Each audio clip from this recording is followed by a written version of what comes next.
Татар информ 1990 елдан бері татар һәм рус телләрендә яңалыклар әзерлибез.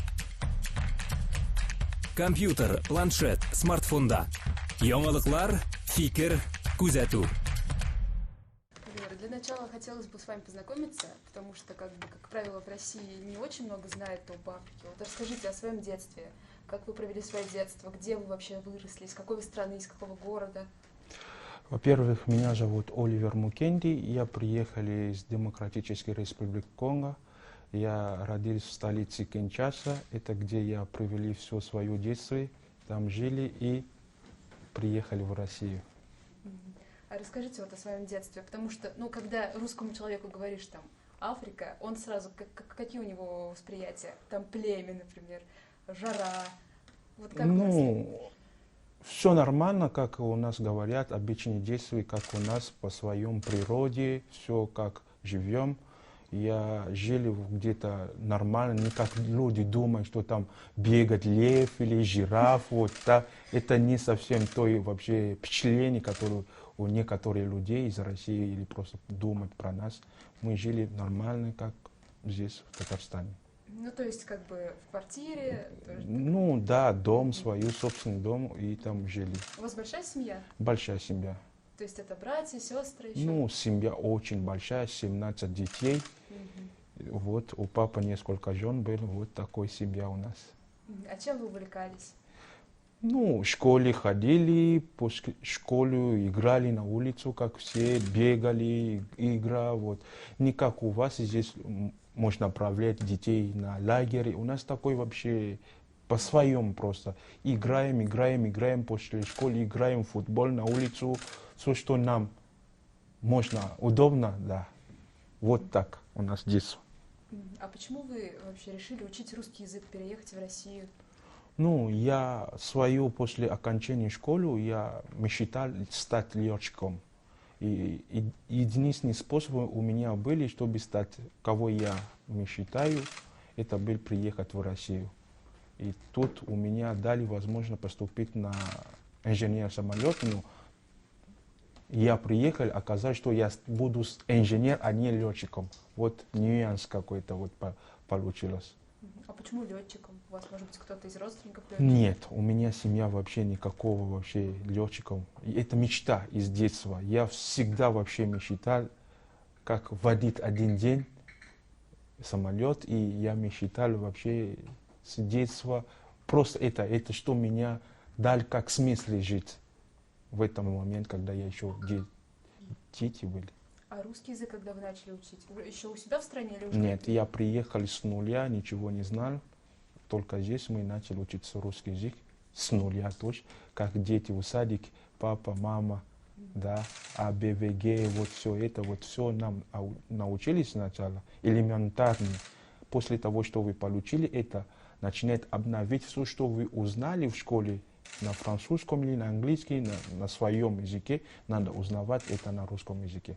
А здесь вы общались на английском, получается? Изначально, да, когда приезжаем без языка, единственный способ вам общаться с других, это английский язык. Те, кто знают английский язык, им повезло. А если те, кто приезжает, не знают английский язык, только свое, владеет свое родной язык или что-то. Вот все так. А вот вспомните свои впечатления. Вот вы приехали в чужую страну, не знаете языка, только-только поступили в университет.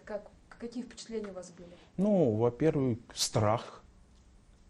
Страх был, что вот я добью свою цель или не добью. Потому что приезжаем, язык барьер, еще климат барьер. Это всегда тяжело. Есть некоторые студенты, это вообще дает на нерв, не могут еще продолжать учиться. И первый год, 6 месяцев, после окончания зимы сказали, нет, я не могу, домой. И уехали домой? Уехали домой. А почему вернулись? Человек сам себя чувствует, что не может. Потому что язык тоже, это один из первых барьеров, который возникает из каждого из нас. Если у тебя есть окружение хорошее, можно тебе помогать, тогда да. А у кого-то, может быть, окружение есть, а климат еще не сможет. Просто сказали, я не могу, извинить, бросали учебу домой. А сколько всего языков вы знаете? Французский, английский, русский язык свое, как родной, как татарин. У нас тоже есть вот как лингала. Чуть-чуть испанский язык, это элементарный, просто можно привет, как дела, вот gracias, hola, вот это все можно помочь, да, это вот. А какие языки изучаются у вас в республике? У нас, кроме французский, никакого языка изучает. То есть Вот и официально у нас, вот, когда учиться в школе, еще добавляет иностранный язык.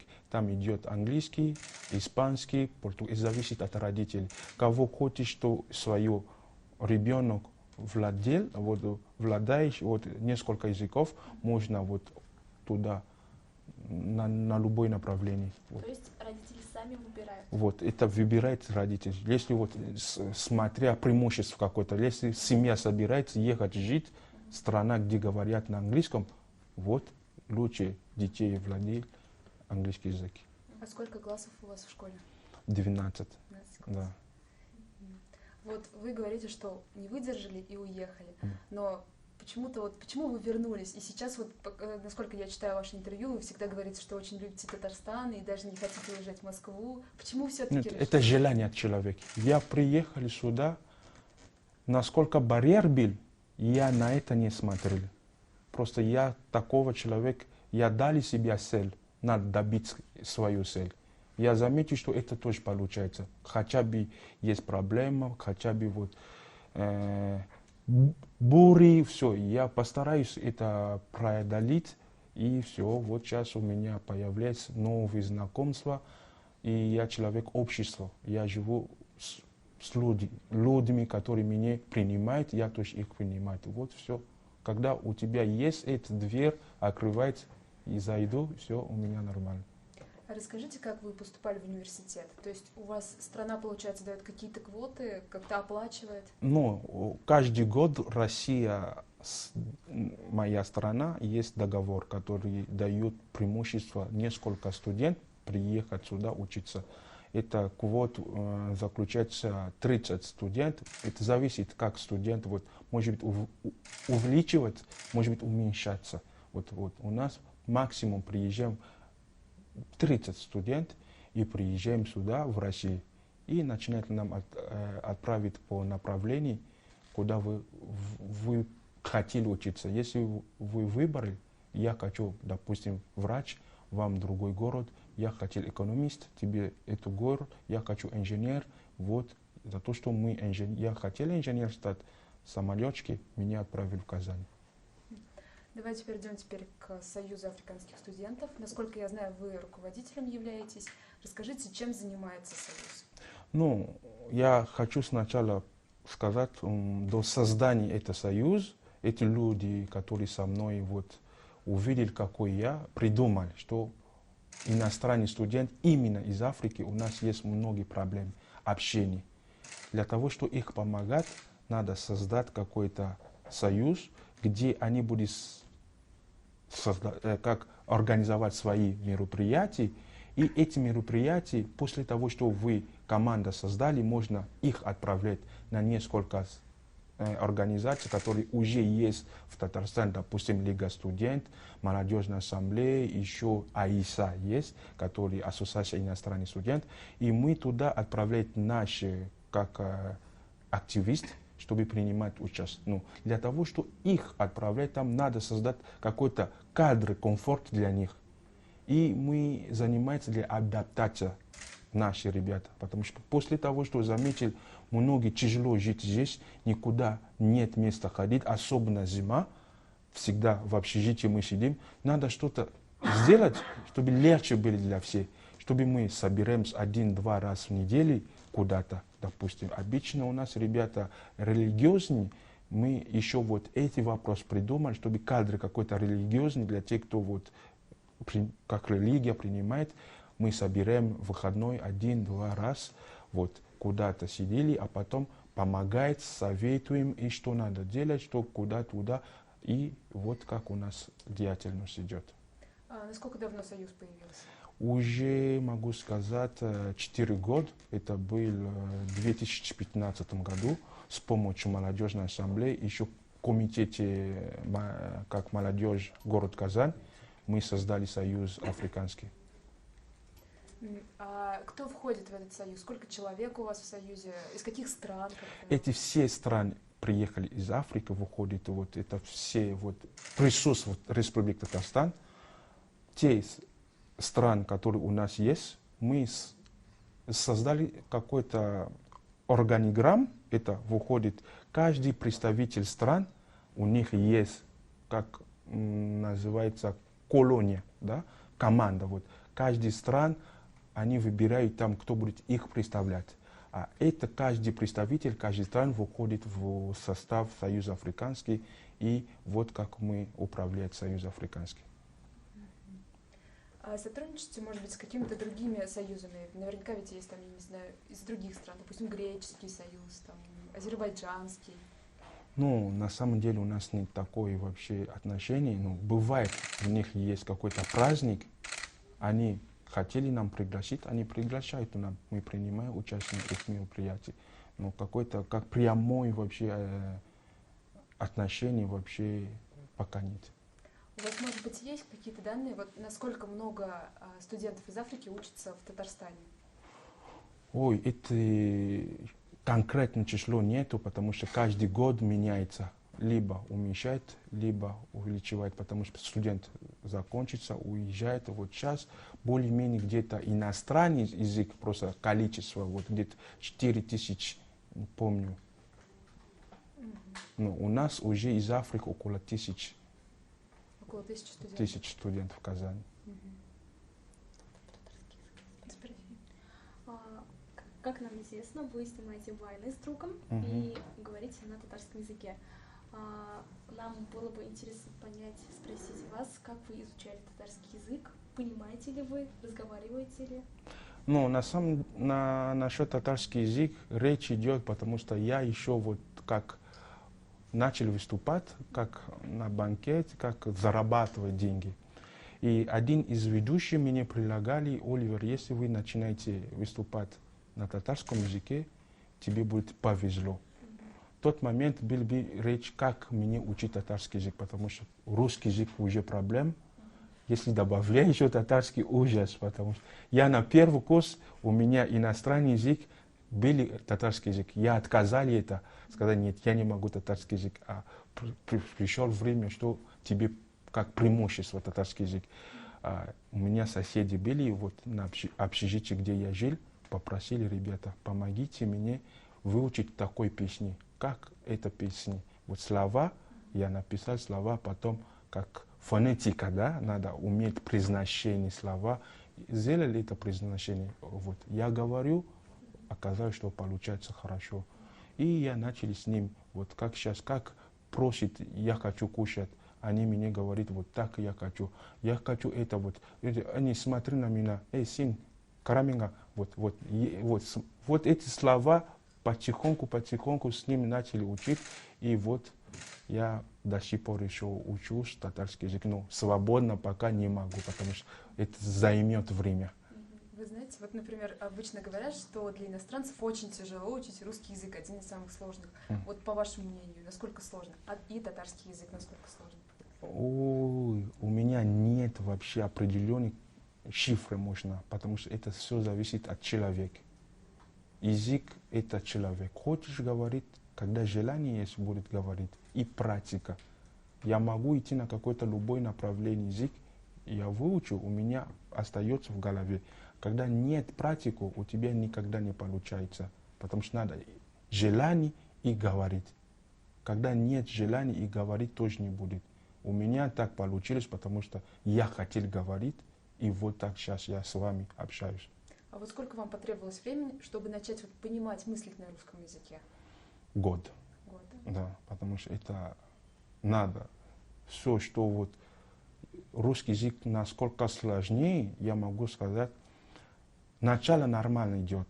Когда вы начинаете прически наоборот, вот как расширяется уже вот понимание, да, вот речь идет по-другому. Того, что понимать, падеже, все, что вот как надо, это займет время. Надо еще включить мозги. И я помню, тоже мне было тяжело, но просто преподаватель сказал, иди на улицу, начинай говорить все, что ты умеешь. И вот вопрос такой, скажем так, достаточно серьезный, вот отходя от темы языков. Вы приехали в Россию, вы представитель другого континента, другой расы. Вот как к вам относятся в России, в Татарстане в частности? Нет ли каких-то притеснений? Нет. Для нас это повезло, что мы попали вообще в Татарстане, такой другой мир. Я сам у себя уехал, покатались уже почти всему Россию. Я знаю, как люди принимают другие районы. В Татарстане, я честно говорю, остается самый лучший место, где я видел взаимопонимание, взаимоотношения к людям, никаких проблем, оскорблений нету. Вот. Все, что мне надо в Татарстане, я могу любой город, вот, район попасться, люди принимают меня хорошо. Вот, я думаю, вы помните, случай такой произошел, убили студента из Африки, тоже с юридического факультета. Вот вас этот случай не испугал, не захотелось в этот момент куда-то там, я не знаю, уехать? Ну, страх был среди наших студентов, потому что это не случай только африканский, это вот второй раз для нас произошло. До нас где-то в 2010 году или в 2009 году в Энерге тоже один из наших студентов погибли. Это были вообще в общежитии. Но мы эту историю знаем. А когда повторяется еще раз, и особенно на улицу, люди почувствуют как незащищено вообще.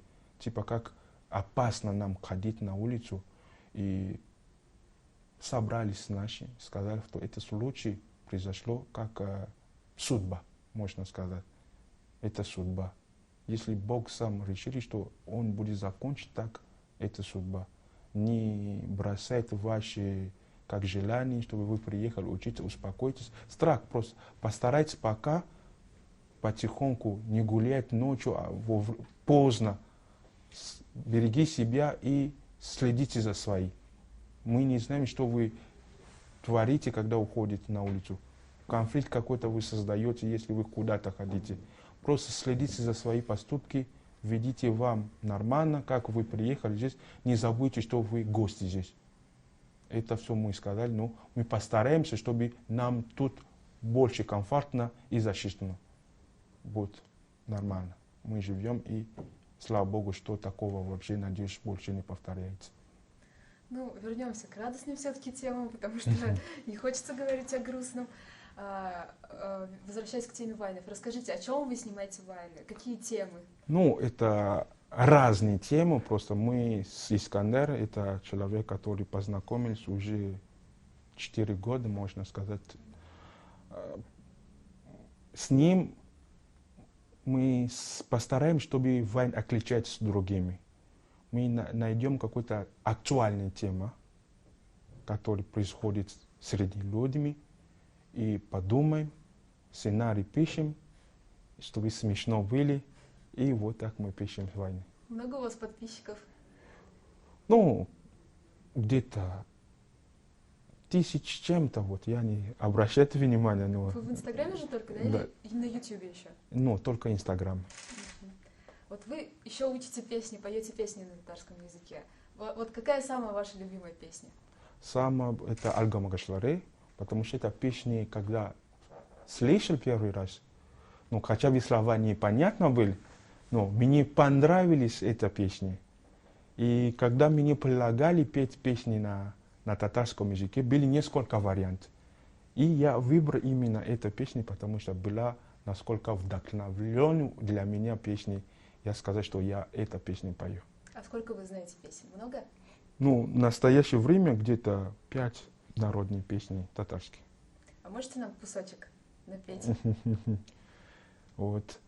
Эксис матуркузла нича яркасис, иргегини януларе арламисис. Еще минсини яратам, минсине барабер, уземе каратам. Утереле, я нарима, я лебулсон, я нарема, сину терсан, я нарима, Я люблю ла жанарима, вот. И я не помню, что вот надо думать еще. А вы выступаете, получается, на корпоративах? Ну да, выступают на несколько мероприятий, корпоратив, свадьба, юбилей. Иногда вот так у меня пока. А петь вы где учились? Или нигде не учились, Не. это само по себе? Ну, у нас большинство из Африки приезжаем с такими приезжаем. Я тут только начал петь. Дома вообще я не спел. Это здесь только. Когда я такой человек, сижу дома, занимаюсь какие-то дела, начинаю петь. Даже ребята, где жили в общежитии, сказали, ты почему не пошел в музыкальное направление? Что у нас вообще, ты свое время тратит у нас КАИ, вот лучше туда вот поехать, тебе легче было. Но я не узнал, что у меня такого дара есть в себе. То есть Африка поющая страна? Ну, поющая страна. А как вы попали в команду Исы Бадретдиновой? Ну, это после того, что я исполнил песни Алгамагашлары. И у меня друг, который я отправил видеоролики, чтобы оценить, как акцент у меня, произношение идет. Вот. Оказалось, что самый были лучший вариант. И когда он вложили его, вот, я не знаю, отправили куда-то, а начали распространяться видео. И Ильсия Бадретдинова увидела это видео и попросили, вот, это Карамалай, у нас блогер, потому что он вложил это видео у него вот на страничку Инстаграм. После того, что она увидела там через вот Карамалай, и он мне написал, сказал, что Оливер, не хочешь работать с певцей татарской эстрады? Я сказал, зависит от артиста, вот кто. Вот сейчас я тебе вот номер, телефон, кого твой номер передаю, и тебе будет звонить. И она мне звонила, что Оливер, хочешь со мной покататься по Татарстану? Звук надо выключить.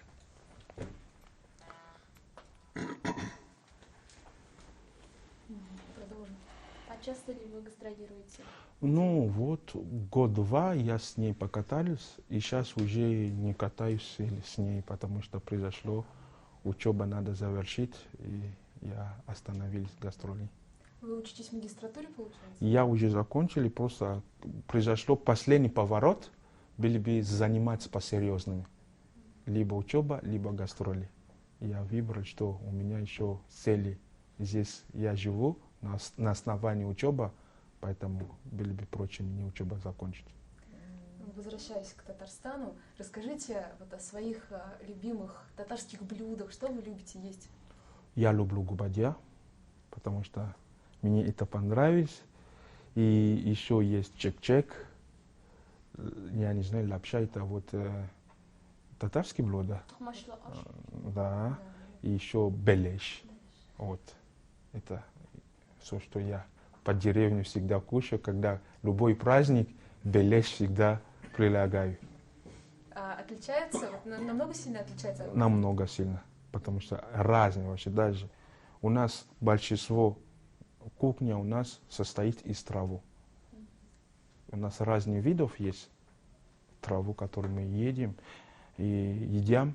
Вот, и мясо тоже есть, вот как корова, свинина, рыба есть у нас. Ну, большинство у нас это траву. А после того, как вы закончите учебу, вы планируете здесь остаться или вернуться домой все же? Нет, у меня даже дома больше нет, потому что на кого я тут отучились, нет и там, где можно работать. У нас никакие заводы нет, просто лучше развиваться, где мне дает возможность здесь. И поэтому я решил оставаться здесь. То есть вы все-таки пойдете в авиацию? Ну, если там дает у меня возможно, потому что это уже серьезное направление, там закрыто как объект для иностранцев, пока у тебя нет гражданства, туда не допустить. Вы планируете получить? Ну, хорошо. А вот, ну, насколько мы знаем, это для вас такая тема, скажем так, о которой вы не очень любите говорить, но мы знаем, что вот вы женились недавно на девушке-татарочке. Прокомментируйте нам, пожалуйста, вот чем она вас заинтересовала? Почему? Ой, давайте будет вот эта тема вообще не поговорить. Я не хочу, чтобы про нее говорить. Нет, чтобы... нет, мы про нее ничего такого не будем говорить, просто, ну, Это же как бы интересный момент, потому что человек приезжает с другого континента, находит здесь свою любовь. Вот чем она вас зацепила? Какие качества в ней есть такие? Ну, я полюбил ее, потому что она тоже меня полюбила и показала свою любовь на меня. Это был вообще на много времени придумано насчет выбора. Это я приехал сюда, жизнь хочешь устроить здесь, надо человек, который будет сначала тебя полюбить. И она меня полюбила, хотя бы не смотрела, на что можно семью против создать скандал. Ну, вот я решил, что вот можно. Вот сейчас это человек, на который я хочу строить свое будущее. А планируете свозить ее вот к себе на родину, показать своим родственникам? Обязательно надо. Это обязательно. А они приезжали, может быть, к вам вот сюда на свадьбу? Нет, не получается. Вот далеко дома, 10 часов летит вообще пересадками. Вот. Это совсем вообще не получается. Ну вы сообщили, порадовались за вас? Ну, родители не против, они просто сказали вопрос, ты ее любишь? Я сказал, да. Но она тебя любит? Я сказал, да. Все, у нас проблем нет. Самое важное, что ты был счастливы. Min tatar telem bik yaratam. Tatar halke, akele hallek, şenki tatarnen, eşmiye bar, başmiye, arkamiye, hem şemiye. Татар информ 1990 елдан бері татар һәм рус телләрендә яңалыклар әзерлибез. Компьютер, планшет, смартфонда. Яңалыклар, фикер, күзәтү.